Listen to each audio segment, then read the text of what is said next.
हाँ तो प्यारे कप्तानों, आज के इस वीडियो में आप सभी का स्वागत है। और आज के इस वीडियो का मुद्दा भैया ये है कि 10 मिनट के अंदर ब्रह्मांड का ज्ञान तो नहीं दे सकता, लेकिन हाँ 10 मिनट के अंदर आपको उपसर्ग पढ़ा दूंगा। तो 8वीं से लेकर IAS तक किसी भी एग्जाम में कोई क्वेश्चन गलत नहीं होगा। बस कंडीशन ये है कि आंख खोल के और बाकायदा शांति तरीके से ये देखना अपने को, ठीक है। तो उपसर्ग, तो पहले उपसर्ग की एक परिभाषा, फिर ट्रिक पे आएंगे, ठीक है। खामरू डुबमरू वाला काम मत करो, नहीं तो कुछ भी नहीं होगा। सरकारी नौकरी तो बहुत दूर की बात, शादी ब्याह भी नहीं होंगे।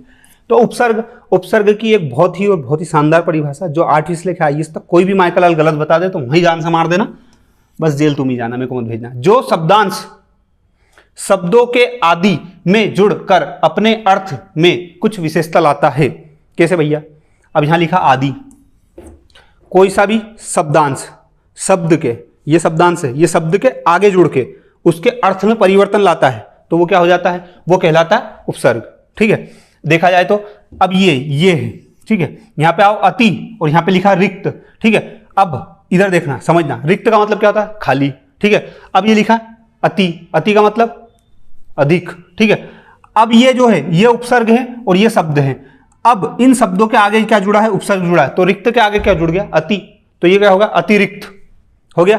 अब तुम एक चीज समझना कि जब भी कोई उपसर्ग जुड़ के नया शब्द बनता है तो वो अपना अर्थ ही अलग कर लेता है। जैसे रिक्त का मतलब क्या होता है? रिक्त का मतलब होता है खाली, एकदम खाली, खाली। जैसे तुम्हारा जीवन पड़ा खाली, रिक्त मतलब खाली। लेकिन अति उसमें जुड़ जाता है तो वो क्या हो जाता है? अतिरिक्त, ठीक है। तो अतिरिक्त, उनके जीवन में कोई और है लेकिन तुम्हारे अतिरिक्त, तुम्हारे होते हुए भी तुम्हारे अतिरिक्त, है ना। तुम्हारा दिमाग बहुत तेज है इस मामले में, इसलिए ये एग्जाम्पल दिया मैंने। जिसके बाद में आता भैया ये क्या आता है? ये आते हैं एक तरीके से भेद कह लो, प्रकार कह लो, या बांटा गया कह लो। कोई ऑथेंटिक नहीं है, कोई नहीं पूछेगा कि प्रत्येक उपसर्ग को कितने भागों में बांटा है, ना बताना अपने को। कोई पूछे कनपट्टे मार देना, भले कोई जरूरत नहीं बताने की। क्यों? क्योंकि ये सिर्फ अध्ययन के लिए बांटा गया है, ठीक है। और कहने को ये रहता भैया कि संस्कृत के उपसर्ग 23 हैं, हिंदी के उपसर्ग 13 हैं और उर्दू के उपसर्ग 19 हैं। ये कहने की बात है, लेकिन ऐसा जरूरी नहीं है, उनसे ज्यादा भी हो सकते हैं। मैं अभी खड़े खड़े निकाल सकता हूं ये संस्कृत के उपसर्ग 13 से ज्यादा, ठीक है। लेकिन कई मतलब किसी की बेइज्जती करने से अपने को क्या करना? अपने पास होना। एग्जाम के एक दिन पहले वीडियो देख रहे, दाई जी बड़ा एहसान कर रहे, तो ट्रिक देख लो, ठीक है। तो ये संस्कृत के, हिंदी के, उर्दू के और अंग्रेजी के उपसर्ग अपन सारे पढ़ेंगे। तो इनके मैं 10-10, 12-12 शब्द बताऊंगा, बस वो याद कर लो। आगे आगे के कुछ भी याद नहीं करना, कुछ भी एक शब्द अलग से याद नहीं करना पड़े कर लेना। मेरे बाप को क्या जा रही है भैया, जो तुमको चाहिए। ऐसे दिल पे मत लिया करो, रे मेरी बात है, नहीं तो कहीं का हटे को मर जाएगा उन भैया हमको तो ऐसी कह दी।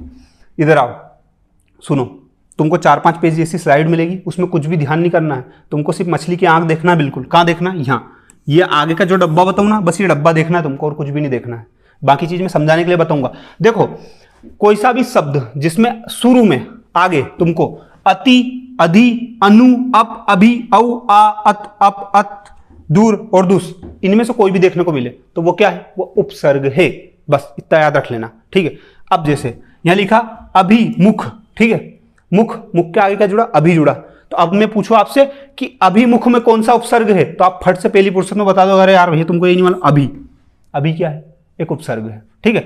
अब जैसे मैं तुमसे बोल दूं कि अपयश, अपयश में कौन सा उपसर्ग है, तुम फट से बता दोगे। अपयश में अप क्या है? आप एक उपसर्ग है, ये लिखा आप, और आपका मतलब पूछे तो बुरा या हीन, ठीक है। तो कुल मिला के याद करना अपने को, ये आगे का डब्बा है। और करना चाहो नहीं भैया, थोड़ा और कर लेंगे। इन डब्बे का मतलब याद कर लेना, हर का मतलब लिखा। औ का मतलब होता है हीन या नीचा, जैसे आ का मतलब तक या समेत होता है, अधि का मतलब ऊपर या श्रेष्ठ होता है। लेकिन याद करने की कोई आवश्यकता नहीं है, सीधी बात बोलो। बहुत एडवांस क्वेश्चन आएगा तो तुमसे पूछेंगे कि औ का मतलब बताओ, नीचा होता है, हीन होता है, क्या होता है, तो पूछेंगे। पास ही होना है, एग्जाम के एक दिन पहले ही मुंह फाड़ रहे अपन वीडियो के अंदर, तो फिर तो कुछ नहीं है। अवगुण में कौन भैया, क्या कौन सा उपसर्ग है, तो आप फट से बता दोगे औ क्या है? उपसर्ग है, बस इतना। तो ये डब्बा याद करो, आगे का टेंशन खत्म करो। ऐसे ही दूसरे पेज पे आओ। दुस, निर, निस, नी, परा, परी, प्र, परा, परी, पापा की परी और परा मम्मी का परा, ठीक है। प्रा, प्रति, वी, सम और सु, ऐसा। अब एक एग्जांपल दे दूं नहीं तो भैया तुम तो ऐसे भाग रहे, सूझी नहीं पड़ रहे हमको। तो जैसे इधर आओ, शांति से सांस लो। अब सुनो, सु का मतलब क्या होता है? अच्छा और अधिक। अब मैं तुमसे बोल दूं शिक्षित, शिक्षित मतलब क्या होता है? शिक्षित मतलब पढ़ा लिखा। अच्छी शिक्षा है उसके पास की बुरी शिक्षा, ये कैसे पता चलेगा? सिर्फ शिक्षित वर्ड से पता नहीं चलेगा। लेकिन मैं बोल दूं सुशिक्षित, अब तुमको पता चल गया सुशिक्षित मतलब अच्छा पढ़ा लिखा है यार। अब एक व्यक्ति तुम्हारे सामने शिक्षित खड़ा है, एक सुशिक्षित खड़ा है, तो दोनों में पता कर पाओगे सुशिक्षित मतलब अच्छी शिक्षा इसके पास। आई बात समझ में? क्योंकि सु का मतलब ही क्या है? अच्छा। आई बात समझ में नहीं आई? कोई बात नहीं फिर बेटा। तो वहाँ जॉब लगने से इस बार। ऐसी बद्दुआ नहीं दे रहा हूँ, मेरे गाली मत देना रे मेरे को, मैं फिर ठीक है। जिसके बाद में भैया कोई सा भी शब्द जिसमें आ, अन, का, कु, दू, नी, ओ, औ, भर, सु, सा, अद, अन, पर, नी, बिन ये दिखे तो ये हिंदी का उपसर्ग है। ठीक है, अब तुमको ये याद नहीं करना कि हिंदी का है कि संस्कृत का है कि फारसी का है कि उर्दू का है, बस ये याद रखना कि शब्द के आगे इनमें से कुछ भी दिखा फट से क्या लगाना है, उपसर्ग। तुमसे यही पूछेगा बस कि दुबला, दुबला में कौन सा उपसर्ग है, तुमको बताना दू। दू मतलब क्या होता है, बुरा या कम, बस ये याद कर पाओ तो अच्छी बात। तो तुम भैया तुम तो साक्षात भगवान के अवतार हो, अगर ये भी याद कर लो तो। नहीं कर पाओ तो कोई दिक्कत नहीं, तुमको राक्षस नहीं मानेंगे तो फिर इंसान ही मानेंगे। ठीक है, उसके बाद में नेक्स्ट आता भैया ये अरबी और फारसी के उपसर्ग। तो अल, कम, खुश, गेर, दर, ना, फिल, बा, बंद, बर, बे। अब ये ऐसे सुनोगे तो ऐसा लगेगा ये क्या रामायण चल रही है, पर इसको एग्जैक्ट लागू करोगे ना तो सब समझ में आएगा। ईमान, ईमान में मैं जोड़ू, मैं तुमसे बोलूं बेईमान, बेईमान में कौन सा उपसर्ग है। अब तुमको ये पता उपसर्ग आगे लगता है, लेकिन जब इसको मैं तोड़ दूंगा तो ईमान भी तो कुछ होता है। ईमान एक शब्द है, उसके आगे बे जुड़ा है, तो बे ही तो क्या है, उपसर्ग है। यही तो पूछ रहा हूं। अब बे का मतलब क्या होता है, बिना, तो बिना, तो बे ईमान, तो ईमान के आगे बे जुड़ा है, तो बे ईमान मतलब जिसके पास कोई ईमान ही नहीं है ना। अब ईमान का मतलब भी अगर मेरे को बताना पड़े तो भगवान कसम 10 रुपए लेके जाओ, जेर खाओ, मर जाओ, कोई मतलब नहीं दाई जी पैसे बर्बाद करने से। सही में मत मर जाना यार भैया यार। बिल, बिला, ला, सर, हम, हेर और बे, ये इतने, इनमें से कोई भी दिखे तो फट से क्या लगाना है, इनमें से जो है वो, ये सब उपसर्ग ही है जो बता रहा हूं मैं।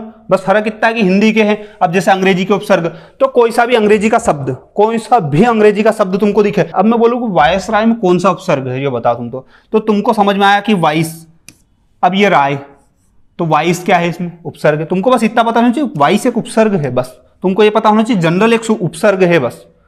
ठीक है, अब तुमसे तुम्हारे सामने लिखा रहे जनरल मैनेजर, और तुमको बोले जनरल मैनेजर में कौन सा उपसर्ग है, तुम फट से बता दो कि जनरल एक उपसर्ग है, बस इतनी बात है। और क्या है, तो जनरल क्या है, उपसर्ग है। ऐसे चीफ मिनिस्टर में चीफ एक क्या है, उपसर्ग है।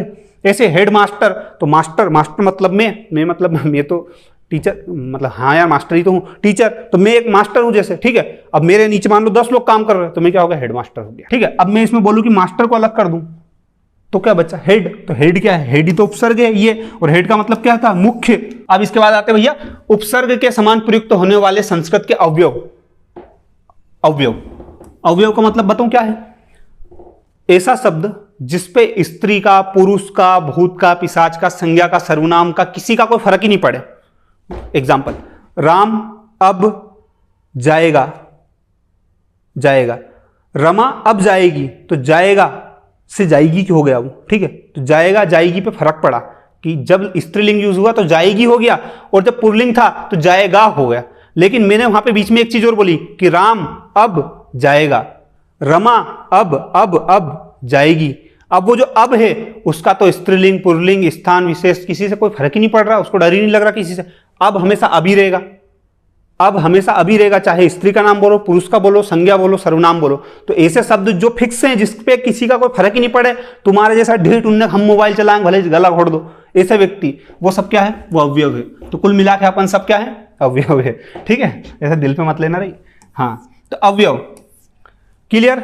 अब देखो अवयव ऐसे कौन कौन से शब्द जो अवयव है, तो देखो अध, अत, आ, चिर, पुनर, बहिर, सत, पुर, पूर्णिपुरा, सम और सह, ये सब क्या है, अवयव है। ये स्त्री वाले के आगे जुड़े, पुल्लिंग के आगे जुड़े, किसी स्थान के आगे जुड़े, कोई फर्क नहीं पड़ता, ये ऐसे ही रहेंगे, ऐसे ही रहेंगे, बस ये थे अवयव। तो ये प्रयोग होते हैं।